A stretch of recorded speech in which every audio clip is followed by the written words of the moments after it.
Assalamualaikum warahmatullahi wabarakatuh. Waalaikumsalam warahmatullahi wabarakatuh. Alhamdulillahirabbil alamin. Assalatu wassalamu ala asyrafil anbiya'i wal mursalin wa ala sayyidina Muhammad wa sahbihi ajmain. Amma ba'd. Allah rabbul alamin, Muhammad rahmatan lil alamin. Ilahi anta maqsudi wa ridha kamatlubi. La ilaha illallah. Tidak ada yang dimaksud, tidak ada yang dituntut, tidak ada yang dicari, hanya ridhonya Allah SWT. Alhamdulillah pada malam hari ini dengan diizinkan Allah kita duduk di majelis ini seperti biasa. Kita semua diberikan kekuatan kesehatan oleh Allah. Dan tak lupa kita bersalawat kepada Nabiullah Muhammad sallallahu alaihi wasallam sebagai nabi pembawa kebenaran dunia sampai akhirat. Dan mudah-mudahan kita semua mendapat syafaatnya dan kita bisa mengikuti tuntunannya, tuntunan kalbunya yang diajarkan dari melalui silsilah tarekat. Betulan yang kita bawai sekarang adalah kita berada di naungan Tarekat Naqsabandiyah. Namun di Tarekat Naqsabandiyah ini saya Puan Dipandreng dan ada pengobatan yang kita jalani di sini, yaitu pengobatan dan perisai Puan Dipandreng. Dan ketiga ada perisai. Perisai itu adalah menolak bencana malapetaka mara bahaya yang akan menimpa seseorang kapan dan di mana saja, kita tidak tahu, dari kemaslahatan kehidupan di dunia ini. Kembali kepada masalah pengobatan dan perisai Puan Dipandreng. Alhamdulillah ada pertanyaan bermacam-macam dan insya Allah saya akan jawab sesuai apa yang saya alami. Di dalam pengobatan yang saya jalani, bermacam-macam pasien yang datang. Ada yang datang, orang bapa katanya di rumah sakit dadanya mau dimasukkan cincin lewat tangan, lewat pembuluh darah, tapi namun batal karena sempit pembuluh darah. Akhirnya katanya dokter panggil keluarganya supaya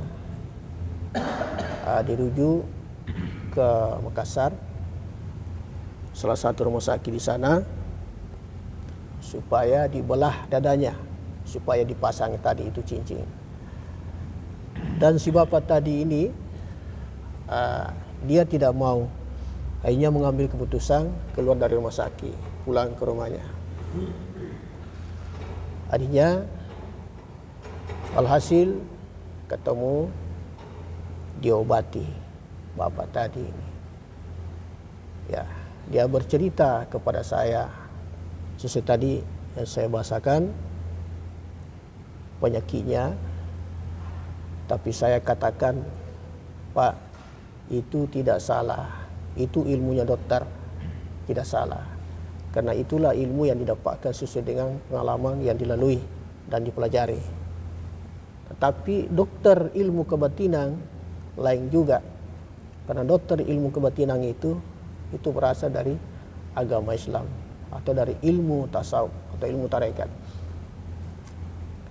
Kalau saya melihat di badan bapak ini cuma banyak sekali setan jin-jin di badannya.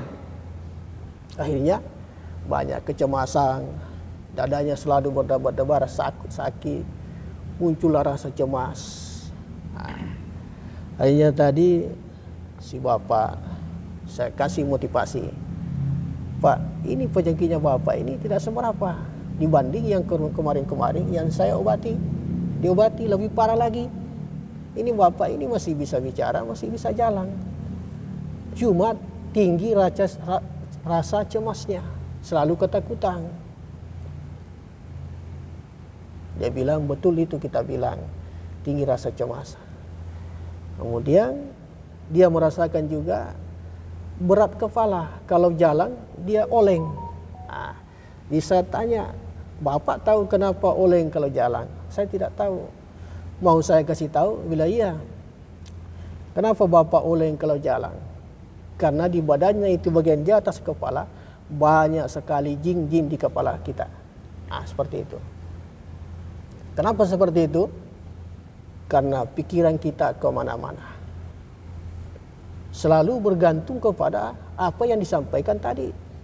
Tidak pernah bergantung kepada Allah. Karena tempat kita bergantung hanya Allah. Yang kasih penyakit Allah juga. Dan nantinya juga yang sembuhkan Allah juga. Nanti Bapak insya Allah. Kalau Bapak nanti mengakui kesalahannya kepada Allah, insya Allah Bapak nanti akan dicabut semua setan-setan jin-jin yang ada di badannya.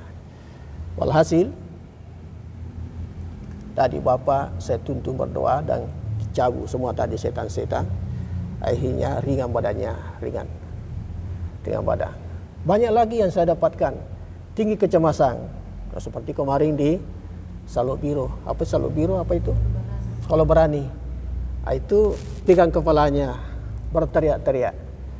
Tinggi kecemasan, padahal di badannya banyak setan. Ada jin yang ikuti dia. Akhirnya si ibu tadi ini susah mendapatkan jodoh. Karena ada setan jin yang menghalangi ketika ada laki-laki yang mau seperti itu.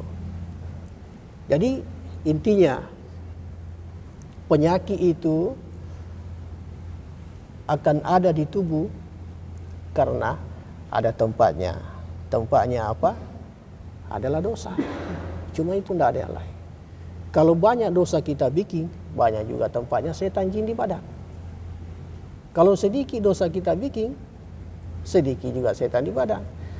Inilah tadi, kembali kita, mari kita sama-sama perbanyak bertaubat kepada Allah. Perbanyak bertaubat kepada Allah. Dengan beristighfar mengakui kesalahan kepada Allah, insya Allah Allah akan mengampuni dosa-dosa kita. Karena Allah setiap saat menunggu hambanya bertaubat kepadanya.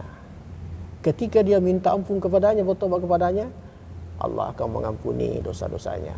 Dan insya Allah dosa itu diampuni, diangkat, dan penyakit pun diangkat oleh Allah. Seperti itu. Jadi tidak usah baca-bacaan doa-doa yang lain. Jangan sampai nanti kita membaca doa-doa yang lain, akhirnya kita berkeinginan, akhirnya tambah banyak setan jin masuk di badan.